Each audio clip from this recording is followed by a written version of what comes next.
नमस्कार साथियों, बहुत बहुत स्वागत है आपका मेरे इस खास कार्यक्रम में जिसमें आपसे मैं शेयर करता हूं वास्तु की वो बातें जिनको जानने के लिए आपके मन में हमेशा रहती है उत्सुकता और आपको सही जानकारी नहीं मिल पाती, भटक जाते हैं। बिल्कुल सटीक जानकारी आपको देता हूं। आज का जो टॉपिक है बहुत बर्निंग टॉपिक है। पंचक के बारे में आपने सुना तो बहुत होगा, पर ये होते क्या हैं, क्या करना चाहिए पंचक में, क्या नहीं करना चाहिए। साथियों, अगर नया मकान बना रहे हैं या पुराने मकान में रहते हैं और कुछ भी रेनोवेशन करना चाहते हैं, आप फर्नीचर परचेज करना है या आपने कोई भी रिपेयर करनी है, तो पंचक का थोड़ा सा ध्यान कर लेना। इसके पीछे भी कोई ना कोई साइंटिफिक रीज़न रहता है। आपको जितने वीडियो मैंने दिखाए हैं अब तक, सबके पीछे कोई ना कोई वैज्ञानिक कारण बताया है मैंने। और इसी सीरीज में हम चलते हुए आप पहुंचे हैं उस पड़ाव पर जहां पर मैं आपसे बात करने वाला हूं पंचक के बारे में। जानना चाहते हैं पंचक का क्या योगदान है और क्या इसका जो है फंडा है हमारे वास्तुशास्त्र में, यहां तक कि दैनिक जीवन में। जानना चाहते हैं तो चलिए आखिर तक मैं आपसे शेयर करता हूं। देश विदेश में डॉक्टर आनंद भारद्वाज एक पॉपुलर सेलिब्रिटी के रूप में अपनी पहचान बना चुके हैं। डॉक्टर भारद्वाज विश्व के highest qualified vastu consultant. Vastu consultancy के क्षेत्र में विभिन्न संस्थाओं, मंत्रियों, विशिष्ट व्यक्तियों, अधिकारियों और संतों से 200 से भी ज्यादा अवार्ड से सम्मानित और सुशोभित।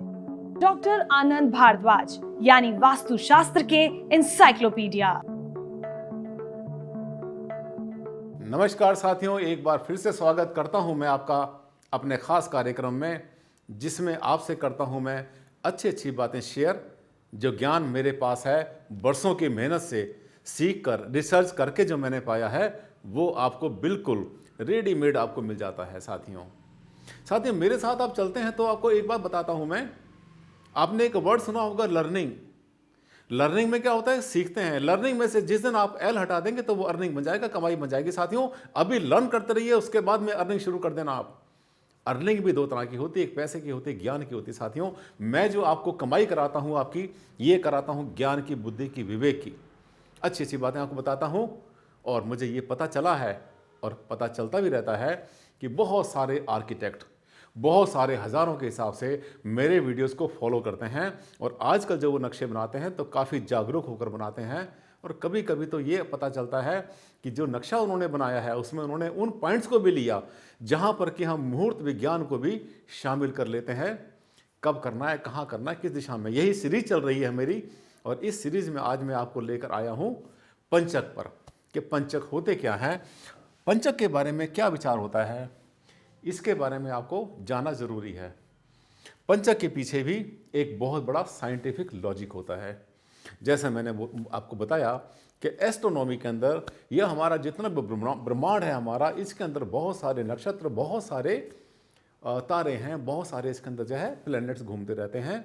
और हमारी अर्थ के ऊपर बहुत तेज शॉवर्स होती रहती हैं, नैनो सुपर नैनो पार्टिकल्स के रूप में। और आपको पता है कि हर ग्रह का हमारे ऊपर असर पड़ता है। खैर ये तो बात आगे हो जाएगी एस्ट्रोलॉजी की, और साथ में हो जाएगी विज्ञान की। आपसे फिर कभी शेयर करूंगा मैं विज्ञान क्या कहता है इसके बारे में। बट आज हम आपको बात लाया हूं इस पॉइंट पर कि वास्तुशास्त्र में पंचक विचार क्या होता है, पंचक क्या होते हैं। वास्तुशास्त्र में पंचकों का बहुत ज़्यादा विचार किया जाता है साथियों।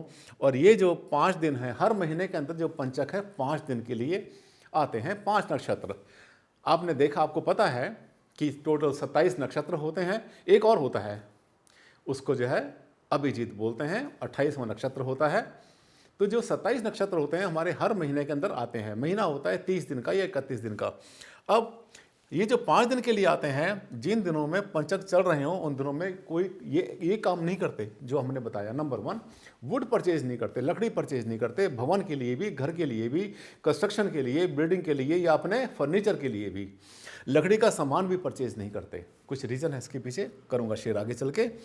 इसके अलावा अगर आप जो है लकड़ी भवन निर्माण के लिए परचेज कर रहे हैं तब तो बिल्कुल भी नहीं करनी चाहिए, नंबर 1। इसके साथ साथ नंबर 2, दरवाज़ों के लिए लकड़ी परचेज करते हैं। बहुत बार चौखट बनाते हैं हम लोग, खिड़कियां बनाते हैं, उसके लिए भी परचेज, लकड़ी परचेज नहीं करनी है आपने।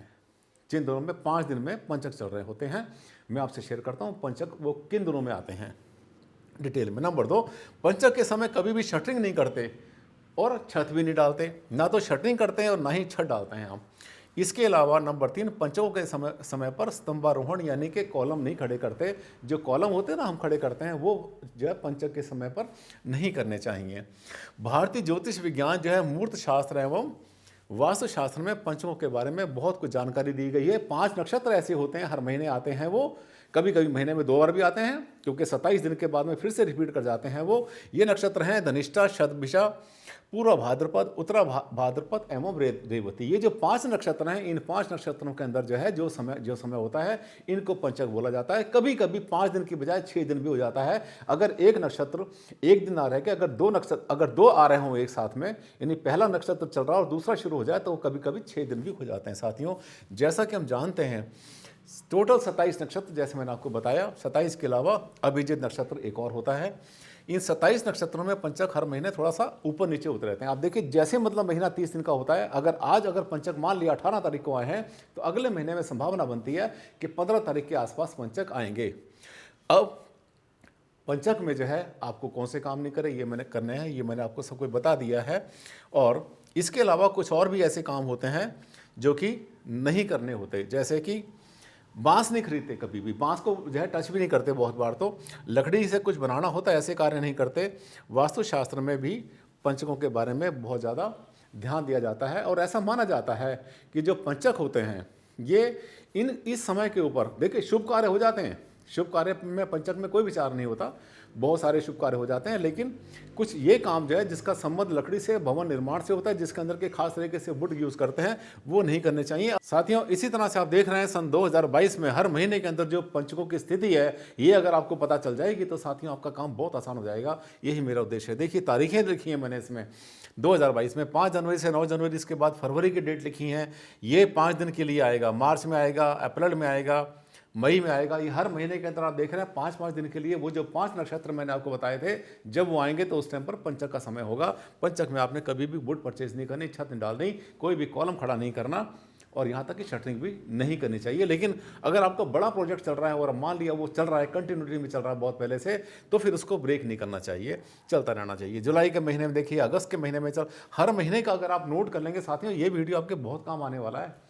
ये मामूली वीडियो नहीं है, क्योंकि इतना डिटेल में हर दिन का, हर महीने का जो है डिटेल आपको पंचक की कहीं आसानी से नहीं मिलेंगे। देखिए नवंबर का हो गया, उसके बाद दिसंबर का हो गया, और दिसंबर में ही जाए, दिसंबर में 2 बार आया। देखिए अगर किसी महीने के शुरू में मान लिया पंचक आ जाते हैं, तो बहुत बार उसके बाद में भी आ जाते हैं, उसी महीने के अंदर आ जाते हैं, लेकिन डिफरेंस तो उनके अंदर होता ही है। 27 दिन का इसका चक्र होता है, 27 दिन के अंदर फिर से रिपीट कर जाते हैं ये 5 नक्षत्र, क्योंकि टोटल होते हैं 27 नक्षत्र। साथियों, काफ़ी कुछ आपको बता दिया मैंने पंचक के बारे में, और मुझे उम्मीद है आपने नोट भी कर लिया होगा। और अगर नोट भी नहीं करते, कोई दिक्कत की बात नहीं है।